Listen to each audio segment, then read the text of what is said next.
सरपंच पद हेतु शिक्षित, योग्य, ईमानदार, मृदु भाषी, मिलनसार, समाज के प्रति समर्पित, लोगों के अधिकारों के लिए संघर्षशील आपके नेता नहीं आपके बेटा हूं, युवा प्रत्याशी भाई राजकुमार राठौरिया के चुनाव चिन्ह फलों से नारियल का पेड़ पर मोहर लगाकर प्रचंड मतों से विजयी बनाए।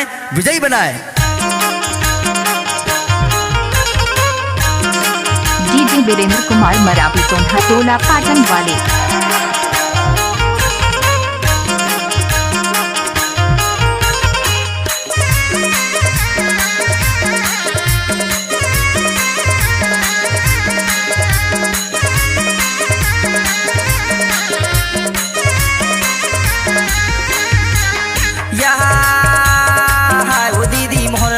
यार भैया मोहर लगई है यार, अरे फलों सहित नारियल चाप माँ मोहर लगई है यार, अरे फलों सहित नारियल पेड़ माँ मोहर लगई है।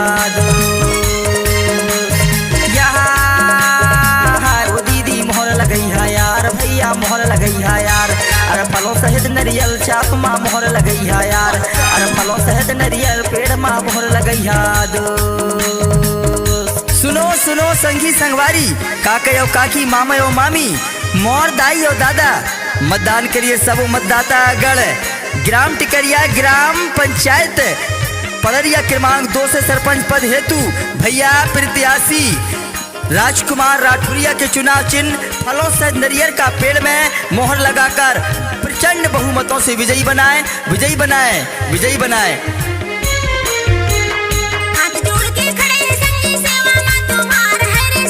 मिक्स बाय डीजे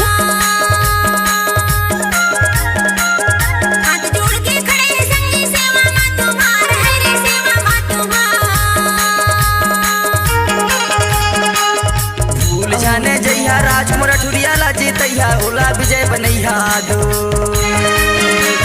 फलों सहित नारियल पेड़ माँ मोहर लगई गुलाब का सुगंध लीजिए वीरेंद्र भाई का मिक्स किया हुआ गाना में नारियल पेड़ माँ मोहर लगई दो। सुनो संगी संगवारी, काका और काकी, मामा और मामी, मोर दाई और दादा, मतदान करिए सब मतदाता गण। ग्राम टिकरिया ग्राम पंचायत पड़रिया क्रमांक 2 से सरपंच पद हेतु भैया प्रत्याशी राजकुमार राठौरिया के चुनाव चिन्ह फलों से नारियल का पेड़ में मोहर लगाकर प्रचंड बहुमतों से विजयी बनाए। जन जन के हैं दुख सुनैया, सबके हैं हितकारी, संगी सबके हैं हितकारी। जन जन के हैं दुख सुनैया, सबके हैं हितकारी, संगी सबके हैं हितकारी। और हाथ जोड़ के खड़े हैं भैया सबके आज्ञाकारी, दे मोहर लगैया। और फलों सहित नारियल पेड़ माँ मोहर लगैया ना, अरे राजकुमार भैया लाई दे विजय बनैया दो। और फलों सहित नारियल पेड़ माँ मोहर लगैया ना, अरे राजकुमार भैया लाई दे विजय बनैया दो। और फलों सहित नारियल पेड़ माँ मोहर लगैया ना,